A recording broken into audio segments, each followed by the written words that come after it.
नमस्कार, स्वाभिमानी न्यूज चॅनलच्या बातमीपत्रात आपले स्वागत। बडतर्फ जवान चंदू चव्हाण यांचे धुळे जिल्हाधिकारी कार्यालयाबाहेर केंद्र सरकारविरोधात निदर्शने।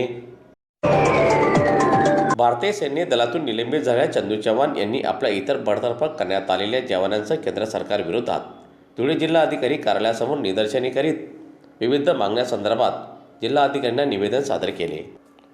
भारतीय सैन्य दलातून बडतर्फ झालेल्या जवानांना शासनाकडून शासकीय सेवेत नोकरी मिळावी आणि त्यांना योग्य मोबदला देण्यात यावा, तसेच जवानांना बडतर्फ करताना त्यांचा पूर्ण व्हिडिओ क्लिप आणि त्यांचे डॉक्युमेंटेशन करून त्यांना एक प्रत देण्यात यावी अशी मागणी देखील जवानांनी केलेली असून त्या मागणीसंदर्भात जवानांचं धुळे शहरातील क्युमानी क्लब समोर उपोषण सुरू आहे।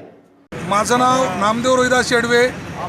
आज जिल्हा अधिकारी कार्यालय धुळे येथे अन्यायग्रस्त पीडित जवानांचं आंदोलन चालू आहे आणि या जवानांना 5 वर्ष, 6 वर्ष, 11 वर्ष, 15 वर्ष नोकरी करून यांना बडतर्फ केलेलं आहे फक्त छोट्याशा कारणावरनं।